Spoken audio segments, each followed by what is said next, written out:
Penard de Patrice Talon, c'est le décompte. Mesdames, Messieurs, les jours de l'actuel locataire du palais de la Marina sont désormais comptés pour remettre en jeu le très douillet fauteuil présidentiel. L'heure est donc à toutes sortes de bilans du chemin parcouru. Les attentes comblées, les espoirs déçus, 100% Bénin, votre émission débat s'attardera une fois encore sur la question, mais sous l'angle de la gouvernance et de la démocratie ces 5 dernières années. Thème en débat, gouvernance et démocratie sous le régime Talon. Quel état des lieux?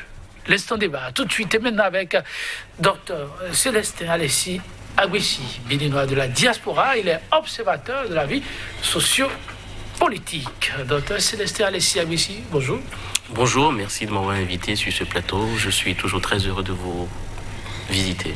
Ça fait, en tout cas, c'est un plaisir toujours partagé. En face de vous, monsieur Loge Francis Attadé, secrétaire général du réseau des experts en gouvernance, il est membre de l'IPSIAR. Monsieur Loge Attadé, bonjour. Bonjour, mon frère Joël.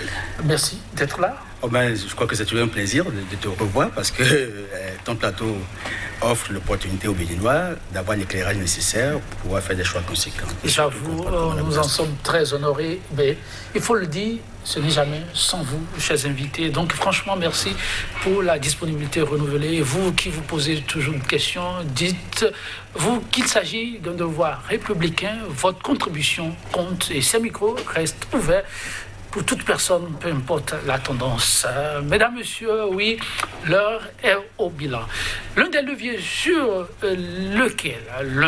lequel Patrice Talon avait beaucoup compté pour pouvoir d'abord gravir les marches du palais de la République et ensuite asseoir ses réformes reste incontestablement la jeunesse béninoise.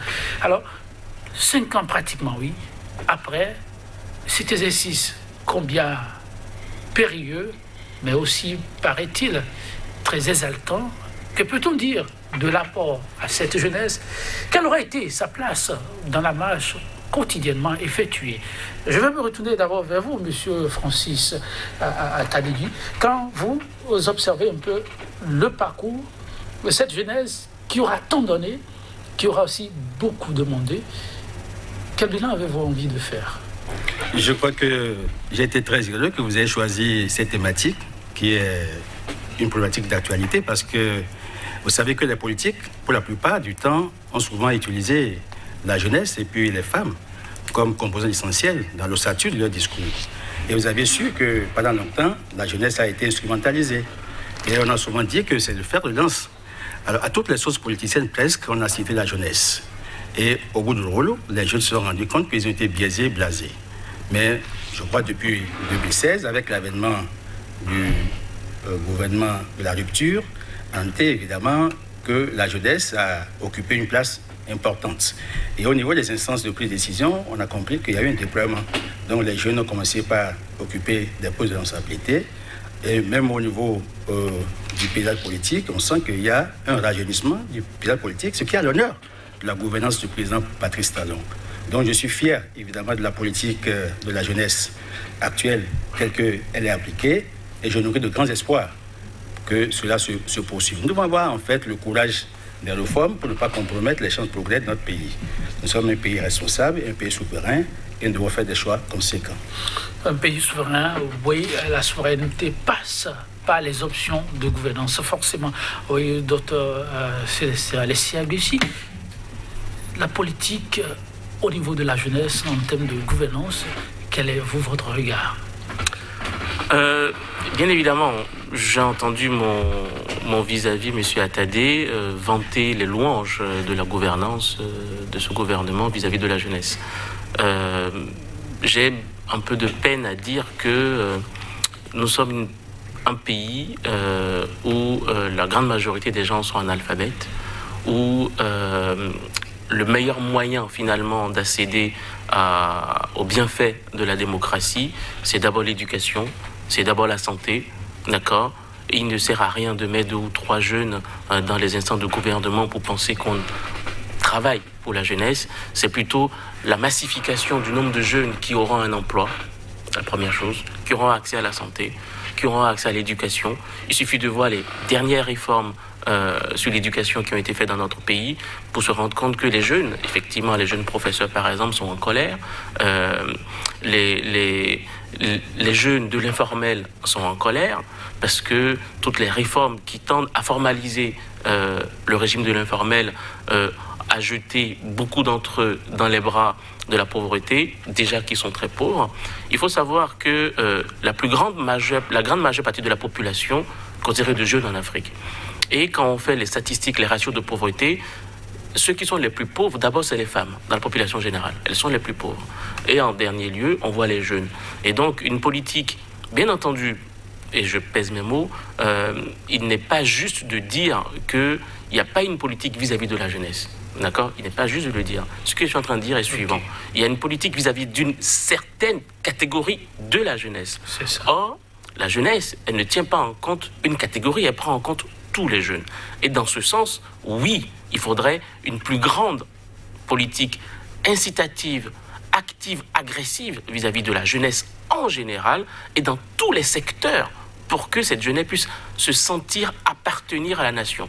Et c'est cette notion-là qui me semble extrêmement importante. Les jeunes ne se sentent plus appartenir à quelque chose. Ils n'ont plus de rêve, ils n'ont plus d'envie. Ils subissent dans tous les sens du thème. Et bien entendu, la catastrophe pandémique n'a pas arrangé les choses, mais il faut avoir une vision globale et non pas sectorielle d'une catégorie de la jeunesse. Alors, quand vous ajoutez cette brèche de pandémie, je dois préciser à nos téléspectateurs qui ne savent pas que le docteur Célestin Alessi Aguissi est chercheur en santé publique, oui. Au-delà, il reste praticien hospitalier au CHU Bishop à Paris 18, spécialiste donc de médecine d'urgence. C'est son domaine. En quoi le Covid-19 n'aura-t-il pas arrangé la situation de la jeunesse ? La Covid-19, par sa particularité de broyage social, c'est-à-dire que on a, d'une manière préventive et en essayant de protéger la population dans un souci de respect de la valeur humaine, on a essayé de mettre en confinement partiel ou total l'ensemble de la population mondiale. Et si je pars du postulat évident que les plus pauvres sont les jeunes, il est évident qu'en les maintenant dans une forme d'inactivité qui leur permettait d'avoir des ressources, même dans nos pays, dans l'informel, et malgré le confinement partiel qui a été fait au Bénin, ce qui est plutôt une bonne chose, on a aggravé plusieurs choses. On a aggravé, l'accès à la santé de cette population-là, qui déjà était déficitaire. 2, on a aggravé le manque d'éducation, parce que les cours en ligne, par exemple, n'ont pas été faits de manière extrêmement complète. On a rendu plus analphabètes les plus jeunes qui ont été confinés à la maison avec leurs parents. Et enfin, sur le plan de la démocratie participative, il n'y a eu aucune avancée pour ces jeunes qui, finalement, se sont retrouvés entre eux, se sont retrouvés à la maison, isolés, sans aucune possibilité de communication.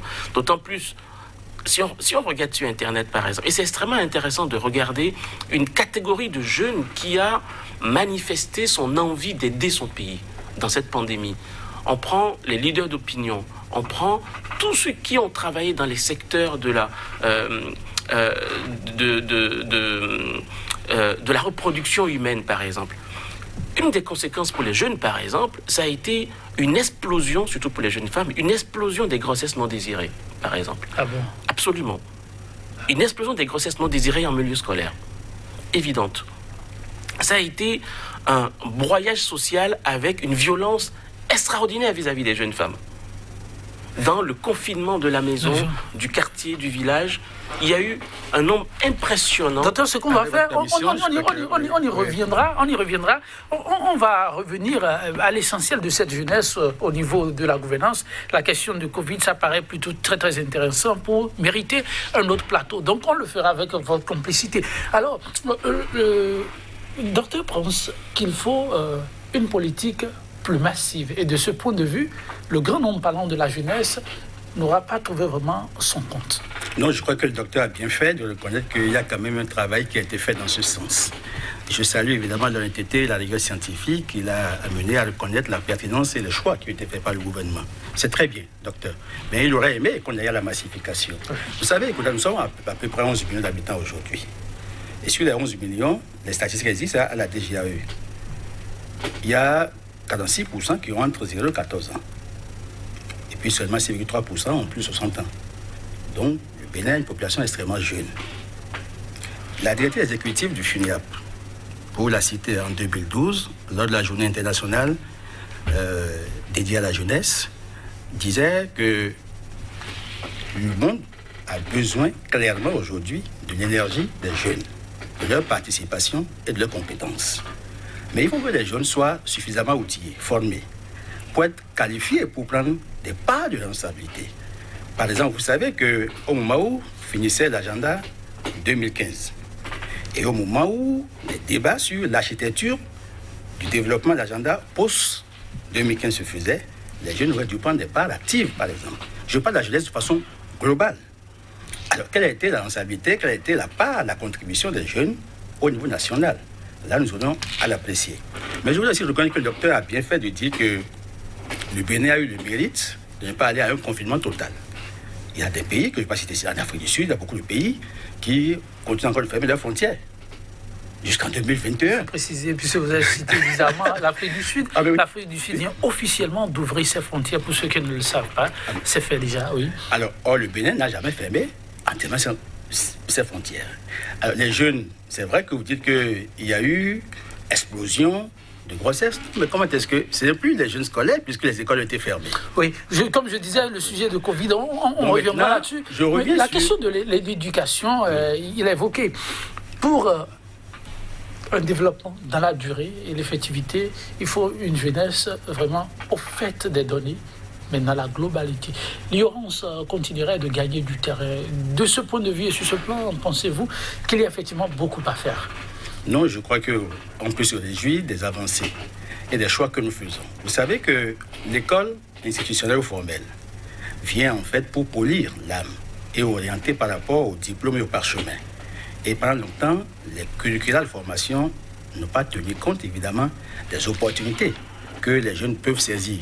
Parce que la jeunesse en fait veut lutter contre l'injustice sociale, mais elle veut aussi réussir à bénéficier de la bonne répartition des opportunités qui existent. On ne peut faire développement qu'en orientant les jeunes vers des secteurs porteurs. Or, pendant longtemps, nous avions fait de l'enseignement général au Bénin. Vous savez bien. Et aujourd'hui, la masse critique, la masse de jeunes que nos universités produisent là, n'ont pas un terrain d'accueil, des structures d'accueil, si bien que ça fait gonfler le taux de sous-emploi. C'est amélioré désormais? Ce n'est pas un taux de chômage, c'est un taux de sous-emploi. Or, les gens confondent sous-emploi et chômage. Un chômeur, c'est quelqu'un qui a exercé et qui a perdu son emploi. Par contre, celui qui est nouveau demandeur, il n'est pas un chômeur. Alors, il faut lui offrir la possibilité d'avoir de l'emploi. Or, les possibilités de création d'emplois ne se dégagent que lorsque la machine économique commence par prospérer. Vous avez vu qu'en intérieur de l'histoire, par exemple, de l'emploi au Bénin, vous avez vu qu'un président, à un moment donné, au nom de l'État-providence, je veux citer le président Kérékou, puisqu'il avait une mauvaise compréhension du socialisme, pour lui, c'était les nationalisations tous azimuts et la création massive d'emplois. Il en a créé. On est passé de, je crois, environ 12 000 emplois sur 12, après 36 000. Alors, finalement, en 1986, il est allé au gel des recrutements. Parce que c'était en marge des possibilités réelles de l'économie nationale. Mais aujourd'hui, vous avez vu qu'en 90, 91, quand le président Soglo est venu, il a fini par appliquer un programme de départ ciblé. Parce que l'enveloppe financière pour couvrir les charges salariales a presque explosé. En 2006, on est retombé encore dans les méfaits de la mauvaise gouvernance. Alors, aujourd'hui, la question de l'emploi est mieux gérée, mieux structurée, mieux organisée, puisqu'il y a des investissements structurants qui sont en train d'être faits pour permettre maintenant à la jeunesse d'être insérée dans les secteurs qui permettront évidemment de booster le développement du pays. Alors, docteur Alessi, des investissements structurants, de quoi apporter de l'eau à la bouche de tous et rassurer surtout ceux qui s'interrogent, et comme vous. Je pense que M. Attiadé est en train de dérouler un discours applaudissant tout ce qui se passe dans tous les secteurs qu'il a cités, à aucun moment je ne l'ai entendu dire « Ah oui, on aurait pu bien faire. Ah oui, on aurait pu adapter. Ah, on aurait pu... » Il a systématiquement dit « C'est bien, je félicite, c'est génial, c'est extraordinaire. » Comment concevoir? Encore une fois, je pense qu'on peut faire un débat d'idées sans pour autant applaudir de manière systématique. Parce que quand je vous entends, tout va bien circuler, il n'y a rien à voir. Nous sommes dans un pays très pauvre. Il faut le dire très clairement. Aujourd'hui, on est même dans un pays à revenu intermédiaire. Ouais. De manière pragmatique, celui qui est bénéficiaire, in fine, des progrès économiques, des progrès de l'éducation, c'est le citoyen. Ouais. Tout simplement. Quand on prend les citoyens du Bénin aujourd'hui, est-ce que vous pouvez me dire, droit dans les yeux, si tous les citoyens du Bénin aujourd'hui ont accès aux choses les plus basiques? Un accès à la santé, un accès à l'éducation, avec de la bonne éducation. Vous pouvez le dire? Oui, un accès à l'alimentation claire, mais oui, je confirme. équilibrée. Oui. Eh bien, vous avez tort parce que c'est un mensonge. Non, c'est pas un mensonge. Écoutez, C'est un mensonge parce s'agissant que... de l'éducation. Écoutez-moi, Oui, il y je a vous des ai laissé... problèmes. Non, Oui, je vous ai laissé parler de d'accord, manière ici. continue. Oui. Allez dans le centre de santé le plus proche de chez vous. Dans le centre de santé le plus proche de chez vous. Un accès à la santé signifie quoi? Que quand on va dans un centre de santé, on voit un médecin, d'accord, on voit un médecin, on voit une infirmière, on vous prescrit des médicaments, on vous prescrit des soins, et vous êtes capable, je dis bien vous êtes capable de les assumer. Au Bénin, les frais de santé sont gérés par les ménages à plus de 70%. C'est extraordinaire, c'est très cher. Quel est le taux de mortalité des enfants de 0 à 5 ans au Bénin? C'est encore très élevé. D'accord. Quel est le taux? Vous avez dit tout à l'heure qu'on a 41% de jeunes, en tout cas de la population générale. Oui. Vous trouvez ça normal, vous? Que depuis 60 ans, on arrive à ce taux-là? Attention, je ne dis pas que le gouvernement actuel est responsable de tout ça. C'est ce que je suis en train de vous dire. Attention, Si. nous prenons un processus Qui est en cours. très long, Oui. mais vous ne pouvez pas dire avec certitude et avec autant d'aplomb que tout ce qui est fait pour les jeunes dans ce sens-là. Tout ce qui est fait aujourd'hui, non seulement nous avons un endettement extraordinaire, en termes de gouvernance, en termes de gestion des ressources limitées de l'État, et ces ressources sont orientées de telle manière que nous avons une sorte de disruption. Vous avez cité tout à l'heure l'ancien régime de Kérékou et vous avez dit expressément la mauvaise gouvernance jusqu'en 2016. Ce sont vos mots. On peut... J'assume. Oui. Très bien. Alors, moi, je crois en la continuité de l'État.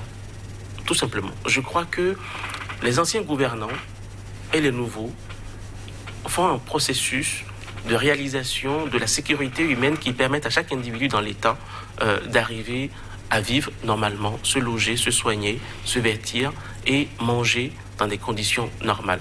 Si les anciens gouvernants, en fonction des conditions dans lesquelles ils ont exercé leur gouvernance, aujourd'hui on se retrouve avec des problèmes, il est évident qu'il faut s'interroger réellement sur les raisons qui ont empêché les anciens dirigeants d'arriver au bout de leur programme. Je ne vous cacherai pas, et vous n'êtes pas, je pense que ceux qui nous entendent le savent très bien, quand vous prenez le nouveau régime aujourd'hui, vous êtes en train de nous dire que le nouveau régime a commencé son sacerdoce d'amélioration des conditions de vie des Béninois depuis 2016. Donc ne prenez pas les Béninois pour des idiots. Ils savent très bien que l'ancien régime, 60% des ministres d'aujourd'hui, plus de la moitié des députés aujourd'hui étaient déjà dans l'ancien régime. Donc, c'est pour ça que je vous dis, nous devons avoir une certaine forme de continuité pour comprendre avec certitude que ce que nous disons est vrai. Ce que je veux dire par là, c'est que les ministres qui étaient sous Yayi, qui étaient sous Kérékou, il y en a qui sont encore là. Les députés qui étaient sous Yayi, sous Kérékou, sont encore là. Mais pas 60%. Écoutez... N'exagérez pas dans la statistique. Le dernier comptage, Oui, si. le dernier comptage que j'ai pu faire jusqu'en 2019 avec la 8e législature, en comptant tous les députés qui étaient déjà là, on arrive facilement à entre 50 et près de la moitié. C'est énorme. Mais docteur, Cela signifie qu'il n'y a pas de renouvellement de la pensée dans ce pays. Ça signifie qu'il n'y a pas de renouvellement des hommes politiques. Ça signifie qu'il y a une tendance très nette à la confiscation du pouvoir aux dépens de la jeunesse, au détriment de la jeunesse. Patrice Talon, pour ne pas le citer, a dit lui-même, de manière... Je conteste. Laisse finir, allez. Patrice Talon lui-même, il a dit de manière évidente: j'ai fait partie de ceux qui ont contribué, il a dit, le thème exact, je ne peux plus le dire de manière précise, in extenso, fait partie de ceux qui ont contribué à la déchéance de ce pays, de ceux qui ont contribué à détruire ce pays en étant opérateur économique. Non, il n'a pas dit comme ça. Je vous ai dit de manière très claire que les mots in extenso ne sont pas comme ça, mais c'est l'esprit qu'il est en train de dire. Et la phrase qui a suivi, c'est: du coup, je me sens redevable envers ce pays pour le redresser. Donc, ce que je veux dire par là, et c'est pour ça que je vous disais tout à l'heure que nous devons avoir une histoire, une conception continuelle de l'État pour comprendre justement les ressources et les ressorts de ce qui se passe aujourd'hui. Si le président de la République aujourd'hui a contribué depuis 15 ans à gérer d'une manière ou d'une autre ce pays en termes de gouvernance, c'est très important. Il a financé en 2006 les campagnes de Yahi Boni. En 2006 les campagnes de Yahi Boni et en 2011 les campagnes de Yahi Boni. Tout le monde le sait, c'est pas caché, c'est évident. C'est évident. Donc il a une part active dans l'historique de ce qui se passe. Et s'il veut redresser le pays, c'est tant mieux, on est tous d'accord, on l'applaudit même qu'il le fasse. Mais qu'on ne nous vende pas, qu'on ne nous dise pas qu'en termes de gouvernance, il y a quelque chose qui change. Ce qui change, c'est la méthode. La méthode change. Très bien, merci docteur. La méthode change, alors, oui. Mais les hommes ne changent pas. Oui. Or, il y a une chose qui est extrêmement importante. Oui. Il y a une chose qui est extrêmement importante. Pour changer, un pays doit changer de logiciel. Or, on a pris les mêmes moteurs, les mêmes carcasses pour fabriquer un nouvel avion. Je suis à la fois heureux et interloqué quand le docteur aborde la question de la gouvernance. Heureux parce qu'il reconnaît qu'en fait, quelque chose a changé. Ce qui a changé, la méthode. Et je crois que le style de gouvernance, ça compte en fait. Parce qu'on ne peut pas renouveler tous les Béninois. Vous convenez avec moi que ce sont les mêmes ressources. C'est vrai que même les réformes qui sont là, mais on les fait avec les hommes, avec les Béninois qui sont toujours là. Donc, en fait, c'est le style. Et le style, c'est quoi, en fait? Le style, c'est l'homme. Parce que chacun vient avec son style. C'est ce qui a manqué et qui a pénalisé le développement au Bénin, c'est le manque de rigueur et surtout de vision. Quand vous venez en tant que chef d'État dans cette posture-là, vous avez une vision. Vous êtes un observateur attentif d'abord de la vie, et puis vous avez constaté, après avoir fait le diagnostic, ce qui a marché, ce qui n'a pas marché. Quand vous venez dans la charge, vous prenez des mesures subséquentes pour pouvoir corriger ce qui est corrigible. Et vous devez être un anticipateur du développement. Surtout si vous voulez inscrire votre nom dans l'histoire. Je crois que ce qui a manqué, en fait, c'était le manque de rigueur et de discipline. Nous avions une grosse plaie. La question de la lutte contre la corruption. Tous les gouvernants en ont fait leur cheval de bataille. Mais tous n'ont pas eu la méthode appropriée pour l'aborder. Vous savez que Kérékou attendait quelque chose. Et par la suite, lui-même affaibli, il a dit, si vous êtes prêts, je suis prêt. Et c'est bien que nous ne serons jamais prêts. À un moment donné, le président Soglo a dit, il faut faire en gauche. Mais en chemin, il a été coincé. Il a fini par lâcher de l'Est. Boni Yahi est venu, il a dit, il en fait son cheval de bataille. Curieusement, le 17 juillet 2007, il a fait une marche, on appelle la marche verte de la corruption. Pendant que le chef d'État, le dispositif, pour pouvoir lutter efficacement, se met dans la rue pour marcher, c'est un aveu d'impuissance. Et par la suite, il a été englouti par la corruption parce que sa gouvernance a été émaillée par les actes de barbarie économique. En fait, je veux qu'on passe les points là-dessus. Aujourd'hui, nous avons un style de gouvernance qui a changé, avec un dispositif, parce que les bailleurs, les PTF, qui envoient les ressources, veulent s'assurer que les ressources qui sont mobilisées seront bien gérées. Donc, il y a un dispositif institutionnel qui nous permet d'assurer une bonne gestion des ressources, aussi bien mobilisées à l'interne qu'à l'externe. Et on doit s'en réjouir. Vous avez vu que la façon dont la lutte de la corruption se fait, même s'il y a des aspects qu'il faut encore corriger, nous constatons quand même que ça provoque un changement de comportement dans la gestion des finances publiques. Premier aspect. Second aspect, le Béninois est mis aujourd'hui au travail. Vous avez abordé la question, par exemple, de la disponibilité, en fait, de la gestion des infrastructures sanitaires. Notre Constitution dispose, en son article 8, que l'État béninois doit assurer à chaque citoyen l'égal accès à la santé. Et vous savez que, autrefois, vous êtes docteur, si vous étiez ici, peut-être que vous auriez votre clinique, ce n'était pas gagné d'avoir des agents de santé disponibles pour des Béninois qui ont besoin de soins conséquents. Aujourd'hui, il y a des réformes qui ont été mises en place et qui ont permis d'assurer au moins la disponibilité du personnel. Et il y a des efforts qui se font pour pouvoir améliorer les plateaux techniques, pour que nous puissions, à notre niveau, réussir à offrir des soins de qualité. Au mieux, il y a eu encore une volonté marquée et des négociations qui ont été engagées avec succès pour que nous mettions en place des hôpitaux de référence. Vous savez avec moi, et les choses existent, que par exemple, du fait de l'incapacité de l'État et de nos infrastructures sanitaires à régler des questions de certaines pandémies, on est obligé, l'État est dans l'obligation d'évacuer ses citoyens vers des hôpitaux étrangers. De 2006 à 2010, sur 5 ans par exemple, on a évacué 696 personnes avec une incidence de plus de 10 milliards. Les chiffres sont là. Je vous donne les chiffres exacts. Donc, mais pour corriger ça, un président qui vient, qui a la vision pour dire, ah, moi je mets en place, je vais corriger, je vais assurer la disponibilité personnelle, je vais régler la question des plateaux techniques, je vais construire des hôpitaux, et je suis en train de le faire parce que déjà à Calavi, la construction de l'hôpital de référence va démarrer, le site est identifié, les financements sont bouclés. C'est tout. La question, par exemple, de l'électricité, les délestages. Mais ça, mutuellement, et puis l'intrant développement, c'est l'énergie électrique. Ça, sans l'électricité, mais même le petit ouvrier a des problèmes. Aujourd'hui, nous savons les contrats que nous avions au départ avec le Nigeria, avec le Ghana, avec le Togo. Aujourd'hui, on a construit quand même quelque chose à Madagascar. Contrairement à Madagascar 1, qui est un éléphant blanc, on en a fait un second aujourd'hui, qui nous offre la possibilité d'avoir au moins plus de 50% de nos besoins en énergie. Et si on connaît ce sens-là, la question de l'État sera réglée et la disponibilité de l'énergie fera que les opérateurs qui veulent venir ici faire des affaires vont s'assurer que si en venant ici, ils ont de l'énergie disponible. Mieux. Parce qu'il faut voir qu'est-ce qu'il faut corriger. Je ne dis pas que tout est parfait. Ah, vous sembliez le dire. Ah, non. Quand je vous entends, la vie est belle. Non, c'est pas ça. Il y a quand même des efforts. Regarde la question, par exemple, de l'asphaltage. Regarde nos rues avant. Je ne dis pas que même le géniteur du changement et de la refondation, en venant au pouvoir, il a dit la route du développement passe par le développement de la route. Et on n'a pas besoin de sortir de Polytech pour le savoir, que partout passe la route, le développement suit. Mais qu'est-ce qu'on a constaté par la suite? Vous savez que quand on a fait le bilan, il y a eu un bilan, il y a eu quelques problèmes dans la gestion des infrastructures. Je ne vais pas aller dans les détails sur un plateau.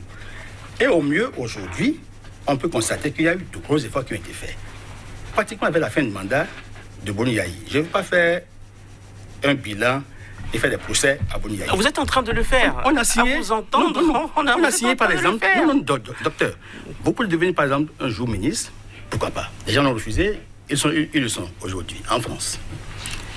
Vous venez, vous constatez que le régime qui est en train de partir a signé des contrats, par exemple, de 1200 milliards. Ce qui a été fait sous Boni Yayi, pratiquement à la veille de son départ, pour la construction des infrastructures. On va construire des routes. C'est bien pour notre pays. Mais qu'est-ce qui va circuler sur les routes? Si les gens n'ont pas la disponibilité de s'acheter des moyens, d'acheter une voiture, de produire pour faire circuler la production sur les routes vont servir à quoi? Alors, au lieu d'utiliser les 1200 milliards là, le président Talon a dit, mais si on mettait 400 milliards par exemple, dans le secteur de l'agriculture pour diversifier la production, puisque en fait notre économie... On y est actuellement. Mais si nous y sommes. La diversification agricole. Agricole, oui, ici. Et les filières porteuses sont bien portées aujourd'hui. Alors, laissez-moi... Je vous coupe une seconde. Excusez-moi. Non. Je vous coupe une seconde. Tantôt noter et puis vous allez revenir. Vous aviez dit que le chef de l'État a dit qu'il a été responsable de la situation sinistrée, désastreuse de l'économie béninoise. Non. Il a œuvré, certainement, à l'avènement de certains gouvernants. Mais il n'a pas les manèges parce que la loi ne donne pas le pouvoir de diriger. Alors, les gouvernants, quand vous les faites venir, certainement, ils vous ont des facilités. il dit qu'il a profité. Il a profité de ces facilités. Il a confessé que la gouvernance l'a profité, mais ça a fait saigner le pays et qu'on ne peut plus conduire comme ça. Arrêtons-la, saigner. Je crois que c'est dans cet esprit qu'il a agi et il a parlé. Et ce qu'il a dit à Paris, c'est exactement ça. Ce n'est pas qu'il a participé activement à la destruction, à la désarticulation de l'économie. Merci, monsieur le Jatadé. Aujourd'hui, Oui. nous sommes dans la construction de l'économie. Et ayons de la vision, ayons des objectifs, ayons des stratégies pour que notre pays ne perde pas, évidemment. Monsieur Célestin Alessi Jatadé, oui, vision, vous en dites? Je suis devant le porte-parole du gouvernement, en fait. Oh, mais tiens, non. Monsieur Ronla peut aller se coucher. Hein. Si, Ronla, il peut aller se coucher. Non, vous êtes le porte-parole du gouvernement. Moi, je suis un citoyen lambda, d'accord? Et quand je vous entends, vous êtes en train de vendre un rêve. Un rêve qui, pour vous, est peut-être réalité déjà, alors que moi, je suis plutôt au niveau du street level. Le street level, c'est vraiment la population de base, telle qu'elle pense, telle qu'elle voit et telle qu'elle ressent les choses.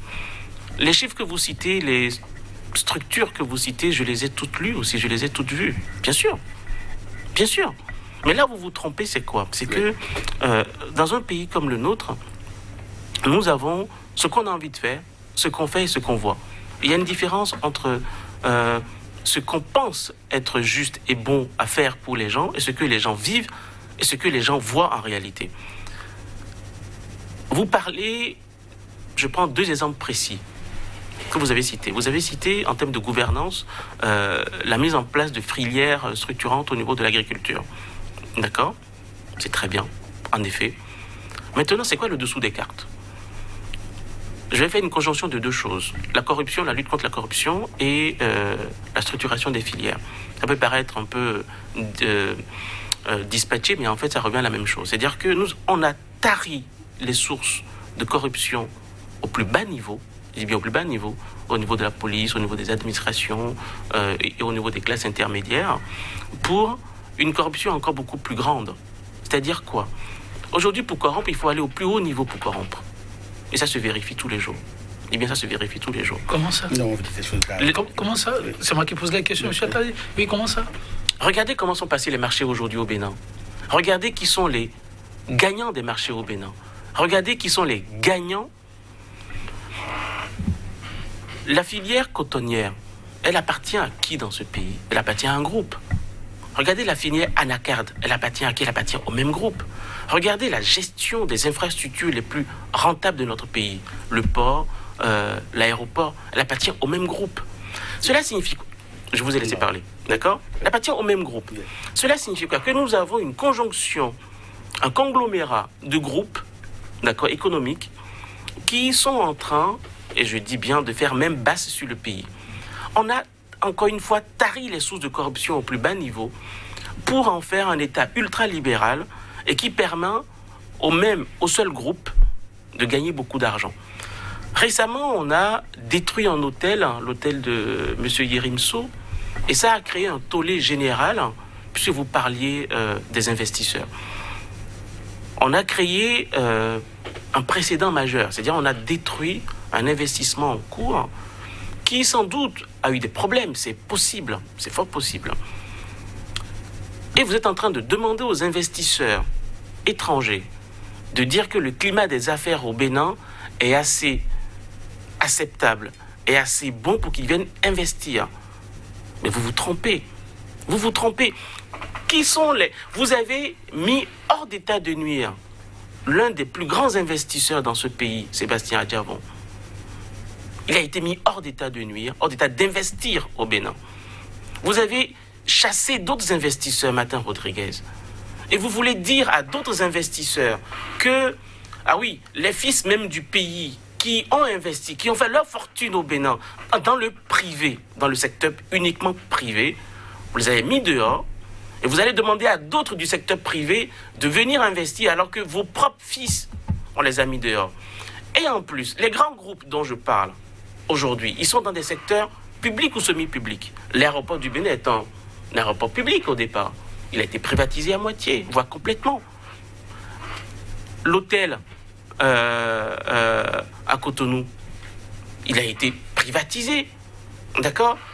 Le port, il a été privatisé. Non, soyons sérieux. Bénin Contrôle, qui contrôle les importations, le PVI au Bénin, ce n'est pas une structure privée. Et c'est le port? Non. Bénin contrôle en fait, le pays. Je suis en train de vous dire que les instruments de vérification... Non. Les instruments de vérification des intrants au niveau du port sont dans les mains d'une structure privée qui gagne 70% des recettes de cet instrument-là. Je conteste, non, vous dites pas la... Donc, ce que je suis en train de dire, donc on voit un peu le schéma, organisationnel des grands groupes, ou plutôt d'un grand groupe privé au Bénin, qui, par la magie de la loi ultralibérale des privatisations... Pourquoi parlez-vous de la magie de la loi? Parce que, vous savez, on peut faire tout ce qu'on veut avec la loi. Jusqu'à ce que certains juristes disent aujourd'hui que le Bénin est un état de loi, alors qu'on devait être un état de droit. C'est-à-dire que la loi ne fait pas forcément le droit. C'est ça. D'accord? Et donc, les investisseurs privés qui arrivent au Bénin, bien entendu, ils ont de l'énergie. Et si on prend Maria Gleta, je pense que même les initiateurs initiaux de Maria Gleta, quelques-uns sont encore au pouvoir aujourd'hui, tout simplement. PPA2, tout ça, ils sont encore au pouvoir. En tout cas, ils sont dans le giron de UPUBR, pour ne pas citer ces deux partis-là.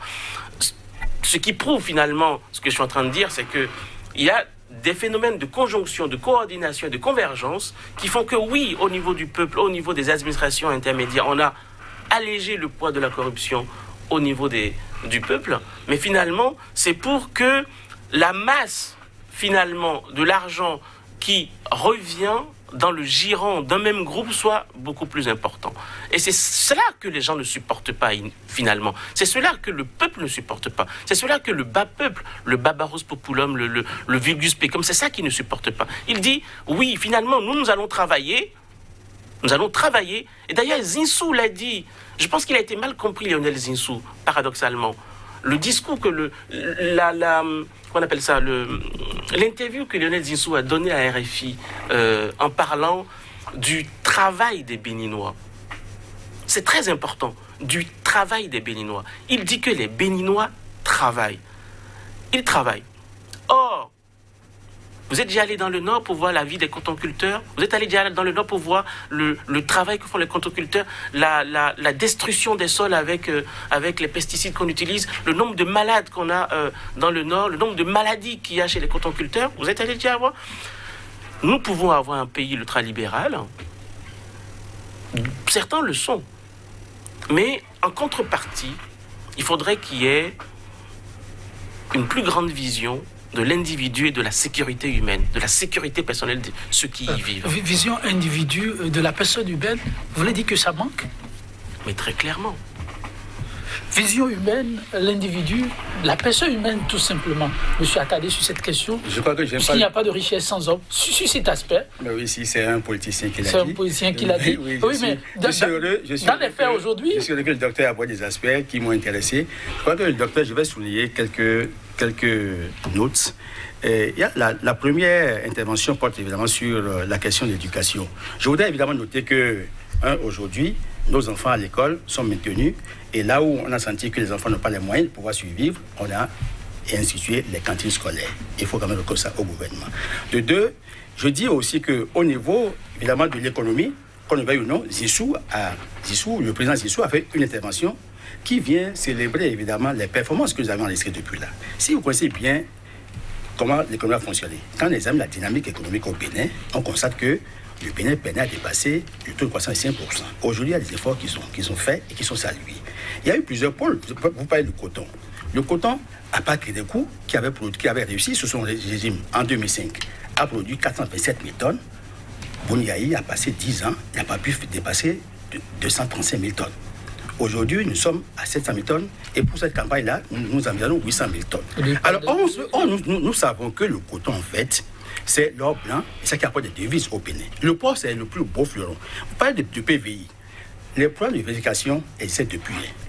Et le PVI, c'est une nouvelle génération sous Bouniaï et c'était le président Talon qui avait gagné ce marché. Aujourd'hui, le PVI n'est qu'une composante pour assurer évidemment les recettes, pour assurer évidemment la conformité des déclarations par rapport aux machines qui rentrent pour que nous puissions optimiser les recettes. Donc aujourd'hui, il faut voir, est-ce que la tendance est baissière ou bien est-ce qu'aujourd'hui, au niveau de la douane, les recettes ont monté et les recettes ont grimpé, puisque vous ne répondez pas, vous ne répondez pas à la question essentielle, qui est finalement simple. Bon, non, mais écoutez... À qui appartient ce pays? Non, mais le pays appartient aux citoyens, aux Béninois. Parce que vous semblez dire que ça appartient, vous semblez dire que ça appartient au président Talon. Non. Le président Talon est un homme, aujourd'hui le président de la République, et dans la charge actuelle, il a une institution. Quand il va sortir, il sera une bibliothèque, comme les autres présidents. Bon, maintenant, c'est le pays qui l'a mandaté parce qu'il a été élu président à 65%. Après, on vote. Parlons justement de cela, vous permettez, ce serait faire injure aux téléspectateurs que de ne pas évoquer le second point de la question gouvernance et démocratie. Avions-nous dit, récemment, vous l'avez constaté, ils sont des Béninois qui pensent que démocratiquement, le Bénin a réinventé, sinon, certain paradigme doit être revu. Alors, une lettre ouverte adressée au président français Emmanuel Macron. Monsieur Loge Attadé, vous l'avez suivi? Oui, j'ai été un peu gêné, peiné. Et puis, j'ai constaté qu'il y a eu des inepties qui ont été dites. Alors, je connais un peu la France, pour avoir fait de l'histoire. Je connais un peu la France, je n'ai pas fait de l'histoire pour faire des histoires. Et vous savez que le sentiment anti-français, aujourd'hui, grimpe. Et le président Macron l'a témoigné. En 90, Feu Chirac, alors Premier ministre, a fait une tournée en Afrique. Et à Abidjan, il a dit que les États africains ne sont pas mieux que la démocratie. Il devait pousser sa tournée au Bénin, mais il y a eu une réponse au Bénin. Je crois qu'il a arrêté sa tournée à Abidjan. Bon, c'est à croire qu'il y a des démocraties tropicalisées et autres. Aujourd'hui, écoutez, ça dérange que des Béninois aillent appeler la France à la rescousse pour s'ingérer dans les affaires de l'État souverain. Je suis un peu peiné. De façon objective. Deux, c'est que il y a eu une Française, je crois, Madame Verbizier, qui est restée un peu, qui est depuis 78 ici. Précisez Migan, épouse Migan. Épouse Migan, très bien. Qui a donné son point de vue, qui a donné des appréciations, mais elle a été aussi lynchée comme Madame Assi. Bon, je dis, ben, écoutez, docteur, moi je suis de ceux qui pensent que le diplôme ne fait pas toujours l'homme. On peut être nanti des titres les plus prestigieux et être un homme médiocre. Si on doit procéder, par exemple, à la validation, par exemple, de l'expérience, Madame Assi, aujourd'hui, en valeur intrinsèque en politique, a de la matière. Non, sur la question, aujourd'hui, un peu de mots, la démarche... La démarche, elle est maladroite. Oui, docteur, rapidement. Je pense sincèrement que dans un pays où les gens ne sont pas d'accord, dans un pays où les gens ont des choses à dire, s'ils n'ont pas les moyens de le dire à qui de droit, ils cherchent d'autres personnes à qui le dire. Vous avez fait une petite faute, je pense, en disant que ça a été adressé au président Macron. Vous n'avez pas lu, sans doute de manière intégrale, la lettre, parce que la lettre a été adressée à tous les chefs d'État. Laisse-moi finir. Si. Tous les chefs d'État de l'Afrique de l'Ouest, président de l'Union africaine, président de la CEDEAO, à l'ONU, donc à un ensemble de gens, d'accord, et moi, en tant qu'observateur, c'est ma lecture, je peux me tromper, c'est de dire que si ces gens ont eu le courage, l'audace ou l'outrecuidance, on peut le dire aussi, d'écrire à tous ces gens-là, parce qu'il y a quelque chose de fondamental qui ne va pas bien dans le royaume bénin. Something wrong in this kingdom. Et il faut qu'il y ait des témoins.